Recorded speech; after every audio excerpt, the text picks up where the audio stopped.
నమస్తే, నా పేరు Hema. Welcome to wild Wilf channel. Hindu మతం అనేది పుట్టి వేల సంవత్సరాలు అవుతుంది. కానీ ఏం జరిగిందో, ఎవరి చేతులు దీని వెనక ఎవరి కారణం ఉన్నారో తెలియదు. కానీ గత 75 సంవత్సరాల నుంచి నేను హిందూ అని గట్టిగా చెప్పుకోవటానికి కూడా భయపడే సిచ్యువేషన్కి తీసుకొచ్చారు. దీని వెనక ఎవరైనా ఉండనివ్వండి. గత ఒక 10-15 సంవత్సరాల నుంచి కొందరు హిందువులు మీరు భయపడకండి, హిందువులకు కూడా ఈ హక్కులు ఉండాలి అనుకుంటూ మీరు ప్రౌడ్గా చెప్పుకోండి హిందూస్ అని చాలామంది పోరాడుతున్నారు. వారిలో నాకు తెలిసి నేను ఒకళ్ళకి ఎవరైనా నాకు ఒకళ్ళు ఇష్టమైన వ్యక్తి ఎవరైనా ఉన్నారు అంటే అది రాధా మనోహర్ దాస్ గురూజీ నమస్తే. హరే కృష్ణ తల్లి. అయితే నేను మిమ్మల్ని అడిగే క్వశ్చన్స్ ఏమైనా ఇబ్బంది పెడుతుందేమో నాకు తెలీదు, కొంచెం తడబడుతున్నాను. ఏం లేదు తల్లి, ఆనందంగా అడగండి, సంతోషంగా. హిందూ మతం ఒక్కటే గొప్పదంటారా మీరు? ఎందుకు గొప్పదే అని చెప్తా. అందరూ ఇదే ఫాలో అయిపోవాలి లేకపోతే నాశనం అయిపోతారు అలాంటివి మేము చెప్పం. కానీ హిందూ ధర్మం ఎందుకు గొప్పదో చెప్తా. ఎందుకు గొప్పదంటే మీరు ఈ పాట వినుండొచ్చు హిందీలో. సకల శాంత సుఖ నిదాన మంతరామనా నిరాధారు కో ఆధార్ ఏక్ రామనా निराधार को आधार एक राम नाम राम राम राम राम राम राम राम राम राम श्री राम राम राम. సకల శాంత సుఖ నిదాన, అన్ని జీవులకి సుఖాన్ని శాంతిని ఇవ్వాలని ప్రార్థించే ఏకైక మంత్రం సర్వే సంతు సుఖినః సర్వే భద్రాని పశ్యంతి మా కశ్చిత్ దుఃఖభాగ్ భవేత్ లోకా సమస్తా సుఖినో భవంతు అని చెప్పేటువంటిది సనాతన ధర్మం, హిందూ ధర్మం మాత్రమే.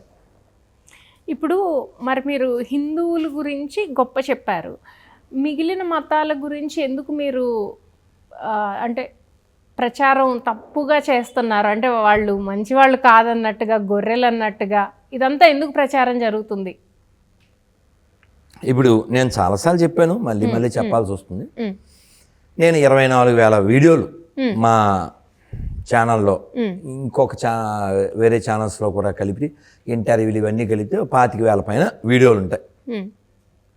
నా వీడియోస్ నేను మాట్లాడినవి అందులో కనీసం ఒక 10,000 పైన ఈ గొర్రెల గురించి మాట్లాడినవి ఉంటాయి. నేను మాట్లాడిన వీడియోల్లో ఏదైనా ఇది రాంగ్ అని మీరు నిరూపించండి, నేను పబ్లిక్లో క్షమాపణ చెప్తాను. క్షమాపణ చెప్పడం అని కాదు, ఇప్పుడు హిందూయిజంని పొగడటం ఓకే, కానీ పక్కన మతాలని ఎందుకు మీరు తిట్టాల్సి వస్తుంది? ఇదే మాట వాళ్ళకి చెప్తున్నాను నేను. మీకు అర్థమైందా? మీరు దేవుణ్ణి 2 అక్షరాలతో పిలవండి, 3 అక్షరాలతో పిలవండి, మాకు అభ్యంతరం లేదు. క్రైస్తవ ఇస్లాం ఆరాధన విధానం మాకు అభ్యంతరకరం కాదు. నేను చెప్పేశాను, హుషారాలని చెప్పేమను సెటిల్ అయిపోద్ది. అంతే అంటారు. రాముణ్ణి నేను పూజించే రాముణ్ణి ఇతరులు పూజించబడిన పర్లే, నేను పూజించే అమ్మవారిని ఇతరులు పూజించబడిన పర్లే, నేను నమ్మే కృష్ణుని ఇతరులు నమ్మకపోయినా పర్లే చెప్పేశానుగా. ఒకసారి ఇలా పాత బస్తీలోనో మసీదు చర్చిలోకి వెళ్ళి ఒకసారి వాళ్ళతో నేను నమ్మే అల్లాని ఇతరులు నమ్మకపోయినా పర్లే, నేను నమ్మే క్రీస్తుని ఇతరులు నమ్మకపోయినా పర్లే అని చెప్పించేయండి, మొత్తం సెటిల్ అయిపోద్ది.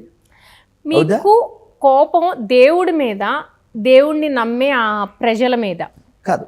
నాకు అసలు ఎవరి మీద కోపం లేదు.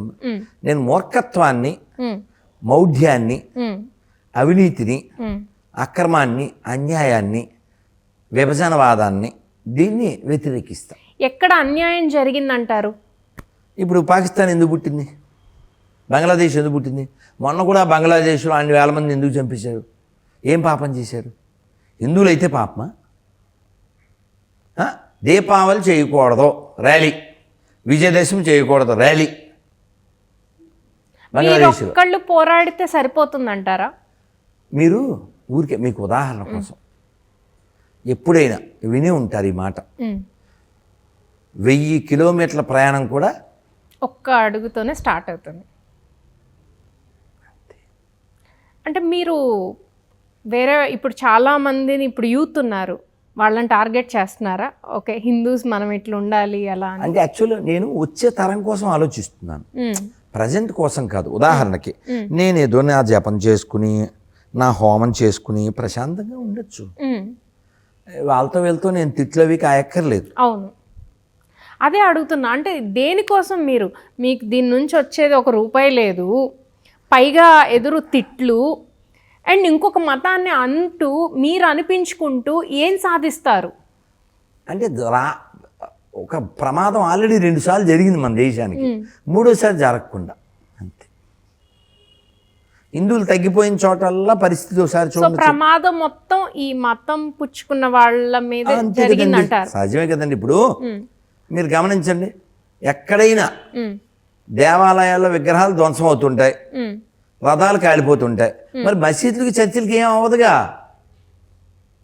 ఏం అవ్వలేదు అంటే అవి న్యూస్లోకి రాలేదేమో. మీరు చెప్పేది ఎలా ఉందంటే మీ ఆయనకి అక్కడ వేరే వాళ్ళతో ఎఫ్ఐఆర్ ఉంది, ఉండొచ్చు అమెరికాలో.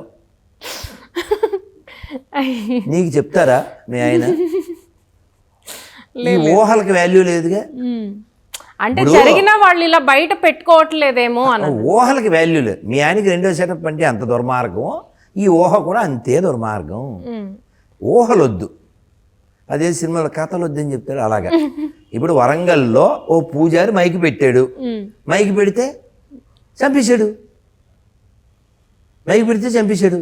మొన్న పొన్నూరులో గుడి బయట కూర్చున్న పిల్లలకు ప్రసాదం పెడితే పూజారిని కొట్టాడాడు. మతం మారిన గొర్రె, హిందువులకే పుట్టిన గొర్రె, సర్టిఫికేట్లో హిందూ లేకపోతే బతకలేని గొర్రె, హిందూ దేవుల పేరు లేకపోతే బతకలేని గొర్రె. మరి అందుకని ఈ దరిద్రం మాకు వద్దని చెప్తున్నా. ఇప్పుడు ఉన్నది హిందువులు ఎక్కువ మంది, సో కాల్డ్, మీకు అర్థమవుతుంది, సో కాల్డ్. ఓకే, హిందువులు ఎక్కువైనప్పుడు హిందువులు ఏమి చేయలేకపోతున్నారా? ఇలాంటి మీలాంటి వాళ్ళు ఒకళ్ళు వచ్చి వాళ్ళకి చెప్తే తప్పితే వాళ్ళకి తెలియదంటారా? మీకు అర్థం కాలే. మీకు ఇప్పుడు సో కాల్డ్ అన్నానా, ఇంకా బాగా చెప్పాలంటే బొందుగాళ్ళు ఇది కరెక్ట్ వాడు. మీరు కావాలంటే ఉదాహరణ చెప్తా. మీరు మాట్లాడుతూ ఇలా గుళ్ళు గురించి అవి ఇన్నే మాట్లాడాను కదా, ఏదో చాగంటి కోటేశ్వర గారు నాలాంటి వాడు కాదు కదా, ఆయన చాలా మంచి ఆయన, సౌమ్యుడు, సాధువు, సాఫ్ట్ పర్సను.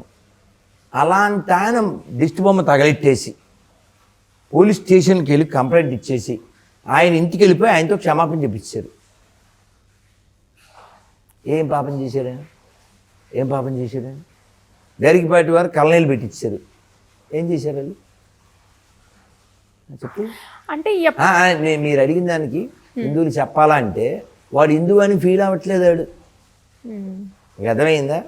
వాడు పలానా కులం అనుకుంటాడు. అమెరికా వెళ్ళినా ఆస్ట్రేలియా వెళ్ళినా వాడు కులంతోనే ఫీల్ అవుతాడు తప్ప దేశంతో ధర్మంతో వాడు ఏం ఫీల్ అవ్వట్లే. కాబట్టి ఎవరికి ఉపకారం వాడు ఉన్న ఒకటి అయిపోయిన ఒకటే. వాడు ఈ దేశాన్ని ఇప్పుడు ఎప్పుడో మన దేశ విదేశాంగ మంత్రి, అప్పట్లో విదేశాంగ మంత్రి, అప్పటి ప్రతిపక్ష నేత 70s ఎప్పుడో ప్రతిపక్ష నేత అమెరికా వెళ్ళాడు. అక్కడ వాళ్ళు ఉండి మీ భారత ప్రభుత్వం ప్రధానమంత్రి ఇలా చేస్తున్నారు, మీ కామెంట్ ఏంటి అన్నారు. ఈయనేమన్నారు? None of your business, that is our internal affair, will deal అని. నీకెందుకు చెప్తారా? అది మా దేశ అంతర్గత వ్యవహారం, మేము చూసుకుంటాం. అది అలా ఉండాలి, సెల్ఫ్ రెస్పెక్ట్. అవును, ఆడు ఎలా చేశాడు, పై దేశానికి వెళ్ళి చెప్తావు నువ్వు, మీ ప్రధానమంత్రితో ప్రాబ్లం నువ్వు డీల్ చేసుకుంటావు, ఇంకోటి ముందు పరుగు తీయకూడదా? అవునా? ఏ దేశమేగినా ఎందుకు కాలిడా పొగడరా నీ తల్లి భూమి భారత్ని కదా. అలా అంటే ఇండియా సెక్యులర్ కంట్రీ అంటున్నారు. కట్టేం కాదు. నిరూపిస్తావా? అంటే అందుకే కదా మనం అందరం కలిసే ఉన్నాము. ఎక్కడ ఇబ్బంది జరుగుతుందంటారు అసలు? కాదు, నిరూపిస్తావా? ఇక్కడ ఉన్న వాళ్ళు ఎవడైనా ప్రభాస్ కంటే పొడుగ్గా ఉన్నారా? 1 2 3 4 5 6 ఉన్నాం. ఎవడు లేడుగా. ఎవడైనా క్లైమ్ చేస్తే ఊరుకోనుగా. ఎందుకని అబద్ధం కదా. ఉమ్. సెక్యులరిజం అంటే ఏంటి, డెఫినేషన్ ఏంటి చెప్పమ్మా. మీరు చెప్పండి సార్. నువ్వు మాట్లాడి నన్ను చెప్పమంటావే. అంటే మనం అన్నిటికీ అతీతంగా ఉండడమే కదా. పోనీ ఎట్లా కొడతావా, ఎవరే నాన్న కొట్టరా, what the meaning of secularism, కొట్టండి కొట్టనాన్న. తొక్కండి తొక్కండి కరోనాని తొక్కండి. ఆ సెక్యులరిజం మీనింగ్ ఏంటి, నువ్వు మీరు అన్నదాని ప్రకారం what is the meaning of secularism? Meaning of secularism, the principle of separation of the state from religious institutions. అర్థమైందిగా, మతానికి ప్రభుత్వానికి సంబంధం లేదు, అది డిక్షనరీ ప్రకారంగా. మరి మన దేశంలో ఉందా? ఆ జాతరకి వెళ్ళేవాడికి లచ్చలు, లేకపోతేనేమో జెరూసలేం వెళ్ళేవాడికి వేలు, మనకేమో కాలు, మనమేమో టిక్కెట్లు ఎక్కట్ల పాలు, మన గుళ్ళో డబ్బులు ఎత్తుకుపోతారు, మన గుళ్ళో బంగారం ఎత్తుకుపోతారు, గుళ్ళో దేవుని తప్ప అన్నీ తాకట్టెట్టేస్తారు, అక్కడ హిందువులు కాకుండా ఎవడ పడితే ఆడికి ఉద్యోగాలు ఇచ్చేస్తారు, దేవాలయ భూములు ఎత్తుకుపోతారు.